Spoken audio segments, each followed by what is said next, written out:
Kaugnay po sa apela para makapagtapos si PMA Cadet Aldrin Jeff Cudia, makakapanayam natin si Colonel Rosano Roz Brigues, ang Commandant po of Cadets ng PMA. Good morning po, Colonel Brigues. Magandang umaga po, Ma'am Cara. Okay, kanina po kausap namin si Attorney Persida Acosta ng Philippine Attorney's Office, Public Attorney's Office. At sinasabi niya na meron daw silang affidavit nitong si Tabuada. Opo. Oo, Commander Tabuada. Opo. Na ang sinasabi, nakausap daw niya itong si Cadet First Class Lagura na kasama dun sa Honor Committee. At sinabi daw nitong si Lagura na pinwersa siya ng PMA para palitan yung kanyang boto at bumoto siya ng guilty dito sa kaso ni Cudia. Ano pong reaksyon ninyo dito, sir?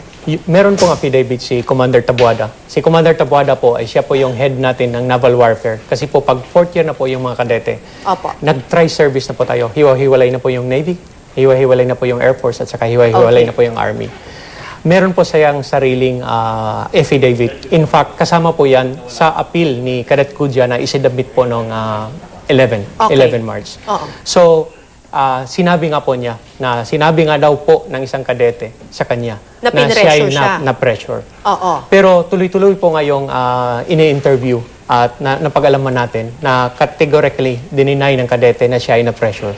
So yun pong PMA Cadet Review and Appeals Board, sabi po ng kadete na siya ay nag-appeal, siya po ay nagpalit out of his own voluntary view after the discussion among themselves. So hindi totoo yung po siya. Hindi totoo yung sinasabi na chinamber daw kasi itong si Cadet First Class Lagura para daw magpalit siya ng desisyon.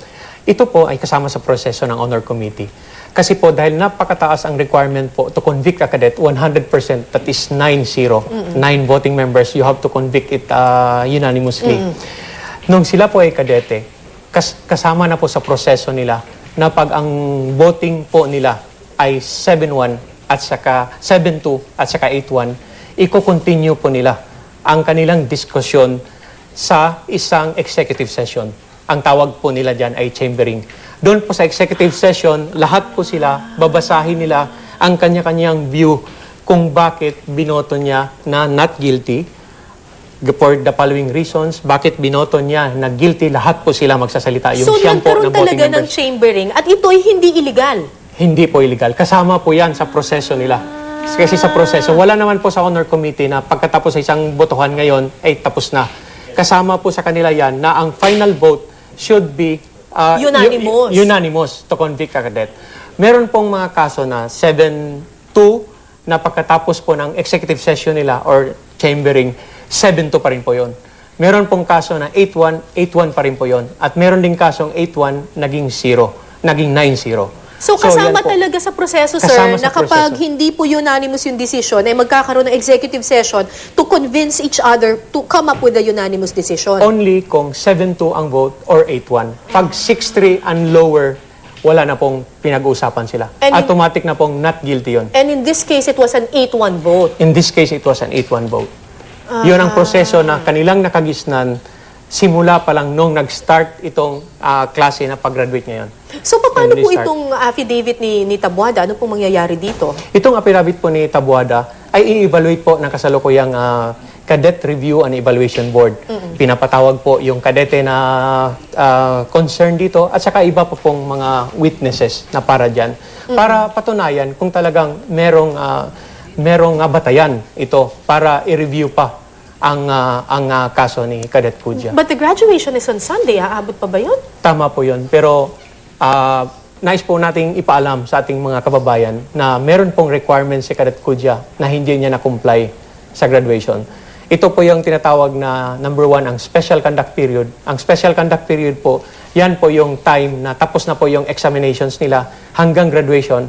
At saka pangalawa, ito po yung on-the-job training. Ito po yung training ng mga first-class cadets papunta sa kanya-kanyang services so ng mga 2 linggo. nag-OJT? Hindi po siya nag-OJT. So whether or not he's found guilty or not, hindi rin pala talaga siya gagraduate kasi hindi siya nakapag-OJT? Hindi po siya gagraduate dahil hindi pa siya napag-OJT. Incomplete po siya. So ang meron po siya ay kanyang transcript of records kasi natapos po niya ang kanyang academics. Okay, pero kung sakasakali po na matapos niya yung kanyang requirements, itong OJT niya and all, pwede pa ba siyang gumraduate in the next school year? Categorically, yes po. Kung matapos niya yung mga requirements na yun. pwede siyang gumraduate kung eventually mapapawalang sala siya. So, hindi naman pala ito yung end of the road for Hindi pa Cadet po. Kudia? Hindi pa po. Itong Sunday? Hindi pa po. Okay. Inilapit na daw ng PAO sa AFP at saka kay Pangulong Aquino yung apela ng pamilya Kudia. Ano pong reaksyon nyo dito at may desisyon na ba yung AFP tungkol dito? Ang AFP po, ipinasa na po ng PMA noong 10 sa AFP yung kanilang recommendation to uphold the previous decision of the former superintendent to separate o administrative discharge kay Cadet Kudia. However po, dahil sa due process natin, meron po siyang isinabmit na apela through the Public Attorney's Office on March 11. Tuloy-tuloy po nating nililitis. Pagbibigyan po natin, itutuloy po kahit nandun na yung paper sa taas. Pag meron namang material evidence ng bagong ipinasa niya, if this will prosper, itutuloy po ng CRAB ang pagdidinig po ng apela ni Cadet Kudia. Yung kaso dito kay Cadet Kudia was that he was late doon Opo. sa isang class and then he was found lying Opo. doon sa kung ano yung dahilan kung bakit siya na-late. Opo. Tama po yun. May ibang mga tao na nag-iisip na parang na-late lang ng 2 minuto, ganun na kaagad, nag-white lie lang, parang ganun. I mean, pero I'm sure iba ang code ng PMA. Ang code po ng PMA ay talaga pong absolute yan. Una po, yung cadets word is taken without question. Nasa kanila po, kasama po sa character development ng mga kadete, ay talagang paano po ihuhubog na maging upright sila, future officers ng armed forces. At kasama po sa 4 na tenets na yan, lying, cheating, stealing, and tolerating among them those who do. They should not do those things. So yan pong lie, however small, it is still considered a lie. Now, you to talk them. about cheating. Noong 1956, nagkaroon din po ng controversy noon sa PMA when 2 cadets were caught cheating. At pero doon sa kaso nitong dalawang ito, ang nangyari ay na-overturn yung decision at nakagraduate sila. Na-overturn. Oo. Pero ito, cheating ito. Opo. That time, as far as I'm concerned, nung kaso pong yun, talaga po naman na once na isinabit po na po yan pataas, hanggang pataas po, meron pa rin tayong proseso ng papeles. Ang nalalaman ko po noon, nung in-overturn po yun sa taas, Right. action, yung mass action po yung mga kadete to resign. But because clamor po nila against dun sa decision na i-overturn yung honor committee. Kasi para sa kanila po, yung honor system belongs to the cadet. So, ang nangyari po noon, hindi po yata pinayagan sila.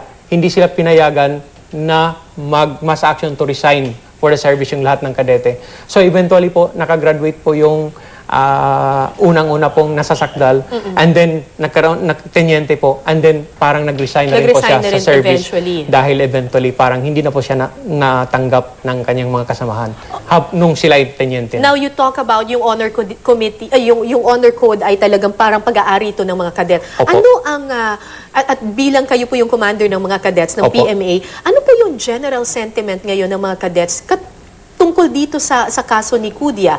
Let's not do things that's against the regulations. Kasi we are professionals. Opo, sir. I can assure you, sir, that Cadet Corps will be standing by sa due process regards to our classmates, si Cadet Kudia. So kahit na kasama nilang kadete itong si Kudia ay hindi sila magkakaroon ng mga mass action na to defend him? Yun po yung usapan namin kagabi, ma'am, ni Cadet Ramos. Kasi sabi ko, it is already beyond us.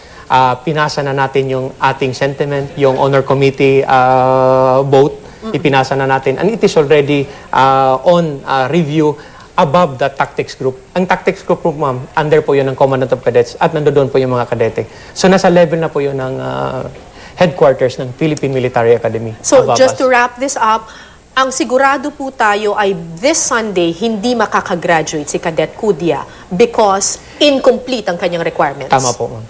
Tama po yun. And as far as his case is concerned, wala pang desisyon dito. Tama po yun, ma'am. Kasi ang final ng decision ni Cadet Kudia, ma'am, is the signature of the President, ma'am, for his administrative separation because it was only the Commander-in-Chief that who has the final say about the disposition ni Cadet Kudia po. At least mas malinaw na po ang lahat. Maraming salamat po, Colonel Rosano Briguez, Commandant of Cadets ng PMA. Salamat po. Sir. Thanks very much.